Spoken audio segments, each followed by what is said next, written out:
எல்லாரும் எப்படி இருக்கீங்க? சாப்பிட்டீங்களா?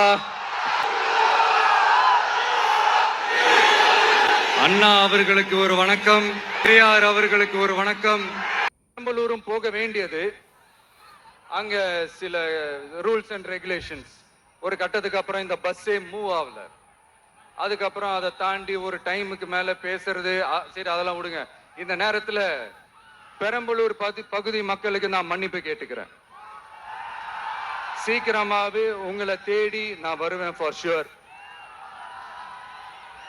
நம்ம இந்த டூர் பிளான், இந்த ஷெட்யூல் போட்டதுக்கு அப்புறம் அது என்னப்பா சனிக்கிழமை சனிக்கிழமை சனிக்கிழமை அப்படின்னு ஒண்ணு ஸ்டார்ட் ஆச்சு. அது ஒண்ணு இல்ல, உங்க எல்லாரையும் வந்து பார்க்கும்போது உங்களுக்கு எந்த விதமான டிஸ்டர்பன்ஸும் இருந்துடக்கூடாது. முக்கியமா உங்களுடைய வேலைகளுக்கு எந்த விதமான டிஸ்டர்பன்ஸும் இருந்துடக்கூடாது அப்படின்ற ஒரே காரணத்துக்காக தான் இப்படி வீக்கெண்டா பார்த்து இப்படி இந்த பிளானை ஷெட்யூல் பண்ணோம். லீவு நாட்கள்ல, ஓய்வு நாட்கள்ல வரணும்ன்றதான் அந்த எண்ணமே. அது மட்டும் இல்ல, அரசியல்ல சில பேருக்கு நம்ம ஓய்வும் கொடுக்கணும் இல்லையா? அதனாலதான் இந்த ஓய்வு நாட்களா பார்த்து இப்படி செலக்ட் பண்ணோம். சரி, இப்ப நம்ம மக்களை சந்திக்கிறதுக்கு, நம்ம சொந்தங்களை சந்திக்கிறதுக்கு எத்தனை கட்டுப்பாடுங்க. அந்த இடத்துல பர்மிஷன் இல்ல, இந்த இடத்துல பர்மிஷன் இல்ல. ஆனா அதுக்கான காரணங்கள்லாம் நீங்க கேட்டீங்கன்னா சொத்தையான காரணமா இருக்கும். அங்க பேசக்கூடாது, இங்க பேசக்கூடாது, 5 நிமிஷம் தான் பேசணும், 10 நிமிஷம் தான் பேசணும். நான் பேசுறதே 3 நிமிஷம் தான். அதுலயும் அது பேசக்கூடாது, இதை பேசக்கூடாதுன்னு சொன்னா அப்புறம் தான் எதை தான் பேசுறது. அரியலூர்ல போனப்போ நான் கரெக்டா அந்த ஊருக்கு போறதுக்கு முன்னாடி அந்த ஏரியாலேயே அந்த பவர் கட்டு. அப்புறம் நான் திருச்சிக்கு போய் நான் பேச ஆரம்பிச்சதுக்கு அப்புறம் அந்த ஸ்பீக்கருக்கு போற அந்த வயரு கட்டு. இல்ல, நான் தெரியாம தான் கேக்குறேன் சிஎம் சார். ஃபார் எக்ஸாம்பிள், இப்ப ஒரு RSS தலைவர் இங்க வராருன்னு வச்சுக்கோங்க, இல்ல நம்ம பிரதமர் மோடிஜி அவர்களோ இல்ல உள்துறை அமைச்சரோ இங்க வராருன்னு வச்சுக்கோங்க. இந்த மாதிரி கண்டிஷன்ஸ் எல்லாம் போடுவீங்க, இந்த மாதிரி பவர் கட் பண்ணுவீங்க, இந்த மாதிரி வயர் கட் பண்ணுவீங்க. கொஞ்சம் கட் பண்ணி தான் பாருங்களேன்.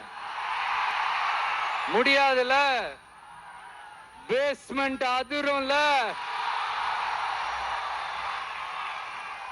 நீங்க தான் மறைமுக உறவுக்காரர்களாச்சே. இதாவது பரவாயில்லைங்க.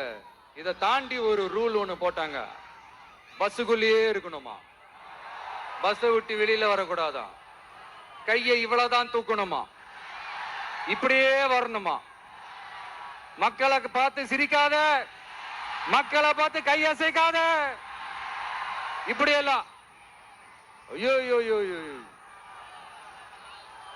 நானும் என்னவோ ஏதோ நினைச்சேங்க. செம்ம காமெடியா இருக்குங்க. I am just enjoying like anything. நேரடியாவே கேட்கிறேன், சிஎம் சார் மிரட்டி பாக்குறீங்களா? அதுக்கு இந்த விஜய் ஆள் இல்ல சார், அதுக்கு நாம ஆள் இல்ல சார். என்ன செஞ்சிருவீங்க? மேக்சிமம் கொள்கைய சும்மா பேருக்கு மட்டும் வச்சுக்கிட்டு குடும்பத்தை வச்சு கொள்ளையடிக்கிற உங்களுக்கே இவ்வளவு இருந்தா,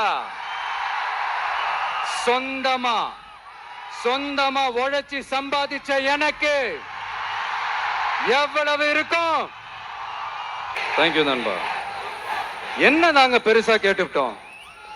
மக்கள் நிம்மதியா ஃப்ரீயா நின்னு பாக்குறதுக்கு ஒரு இடம், அதை நாங்க தேர்வு செஞ்சு அதுக்கு பர்மிஷன் கேட்கிறோம். ஆனா நீங்க என்ன பண்றீங்க? அந்த இடத்தையெல்லாம் விட்டுட்டு நெருக்கடியோட, மக்கள் நெருக்கடியோட எங்கெல்லாம் நிப்பாங்களோ அந்த இடமா பார்த்து செலக்ட் பண்ணி தெரியுங்க. உங்க எண்ணம் தான் என்ன சார்? நான் அவங்கள பார்க்க கூடாது, அவங்களோட பேசக்கூடாது, அவங்க குறைகளை கேட்க கூடாது, அவங்களுக்காக குரல் கொடுக்க கூடாது. என்னதான் சார் உங்க எண்ணம்? சரிங்க சார், ஒரு அரசியல் தலைவன் அப்படின்றதெல்லாம் மறந்துருங்க. ஒரு சாதாரண ஒரு தமிழ்நாட்டு மண்ணோட ஒரு மகனா, ஒரு நம்ம தமிழ் மக்களுடைய ஒரு சொந்தக்காரனா என் மக்களை, என் குடும்பத்தை, என் சொந்தங்களை நான் பார்க்க போனா என்ன பண்ணுவீங்க? அப்பவும் தடை போடுவீங்களா? வேணாம் சார். இந்த அடுக்குமுறை, இந்த அராஜக அரசியல்லாம் வேணாம் சார். நாம ஒண்ணு இங்க தனியால் இல்லைங்க சார். மாபெரும் மக்கள் சக்தியோட பிரதிநிதிங்க சார். மாபெரும் பெண்கள் சக்தியோட சகோதரன் சார். மாபெரும் இளைஞர் இயக்கமா இருக்கிறோம் சார்.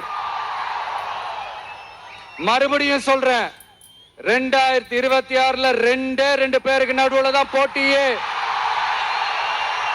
ஒண்ணு இன்னொன்னு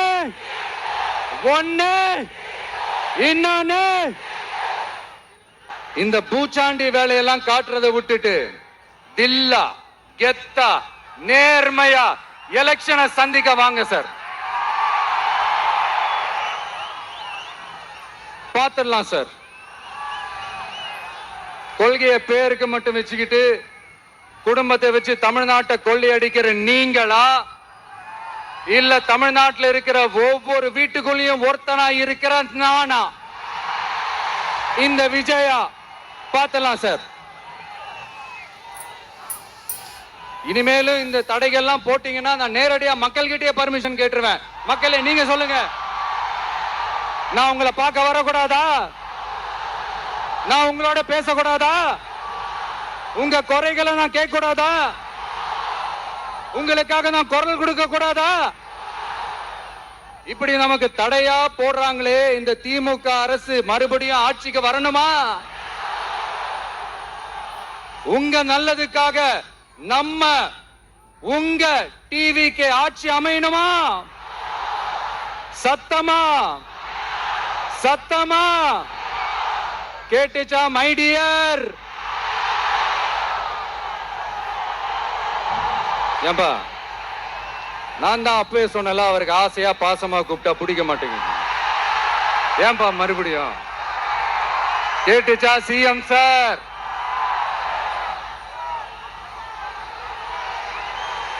இந்த போர் முழக்கம் உங்களை ஒரு நிமிஷம் கூட தூங்க விடாது, துரத்திக்கிட்டே வரும். கான்பிடண்டா இருங்க, நல்லதே நடக்கும், வெற்றி நிச்சயம். மீண்டும் சந்திக்கும் வரை நன்றி, வணக்கம். மீன் ஏற்றுமதியில 2வது இடத்துல இருக்கிறது நம்ம நாகப்பட்டினம் ஹார்பர் தான். ஆனா அங்க நவீன வசதிகளோட இந்த மீன் பதப்படுத்துற இந்த மாடர்ன் தொழிற்சாலைகள்லாம் இல்ல. அது மட்டும் இல்ல, இந்த அடிப்படை வசதிகள் கொண்ட இந்த வீடுகள்லாம் இல்லாம ரொம்ப அதிகமா இந்த குடிசை பகுதிகள் இருக்கிற ஊரும் நம்ம நாகப்பட்டினம் ஊரு தான். இந்த முன்னேற்றத்திற்கெல்லாம் எங்கள் ஆட்சி தான் சாட்சி. அப்படி இப்படின்ட்டு இந்த அடுக்குமொழியில பேசி பேசி அது நம்ம கேட்டு கேட்டு காதுல இருந்து ரத்தம் வந்ததான் மிச்சம். இவங்க ஆண்டது பத்தாதா? இப்படி தவிக்கிறாங்களே நம்ம மக்கள், அது பத்தாதா? தேங்க்யூ. நம்ம மீனவர்கள் படுற இந்த கஷ்டத்தை எல்லாம் பார்த்து ஒரு பெருசா ஒரு கடிதம் ஒண்ணு எழுதிட்டு அதுக்கப்புறம் கப்சிப்னு சைலண்டா போறதுக்கு நாம ஒண்ணு இந்த கபட நாடக திமுக அரசும் கிடையாது. மத்த மீனவர்கள்னா இந்திய மீனவர்கள், நம்ம மீனவர்கள்னா தமிழக மீனவர்கள். இப்படி பிரிச்சு பார்த்து பேசுறதுக்கு நாம ஒண்ணு பாசிச பாஜக அரசும் கிடையாது. நிரந்தரமான தீர்வு, நிரந்தரமான சால்வ் பண்றதுதான் நம்மளுடைய ஒரு முக்கியமான ஒரு அஜெண்டாவே. சரி, இப்ப நம்ம நாகப்பட்டினம் ஏரியாவுக்கு வருவோம். அட்லீஸ்ட் நிறைய பேருக்கு வேலை வாய்ப்பு கிடைக்கிற மாதிரி தொழில் வளர்த்தியாவது பெருக்கலாம், அதையாவது செஞ்சாங்களா? ஆனா ஒவ்வொரு டைமும் வெளிநாட்டுக்கு டூர் போயிட்டு வர்றப்பெல்லாம் அத்தனை கோடி முதலீடு, இத்தனை கோடி முதலீடுன்னு சிஎம் அவர்கள் சிரிச்சுக்கிட்டே சொல்லுவாரு. சிஎம் சார், மனசை தொட்டு சொல்லுங்க, வெளிநாட்டு முதலீடா இல்ல வெளிநாட்டுல முதலீடா? ஒட்டுமொத்த தமிழ்நாட்டுக்கும் முதலீடா இல்ல உங்க குடும்பத்தோட முதலீடு வெளிநாட்டுக்கு போகுதா? வேளாங்கண்ணி, நாகூர், கோடியக்கரைன்னு இங்க இருக்கிற டூரிஸ்ட் பிளேஸ் எல்லாம் கொஞ்சம் நல்லா டெவலப் பண்ணலாம்.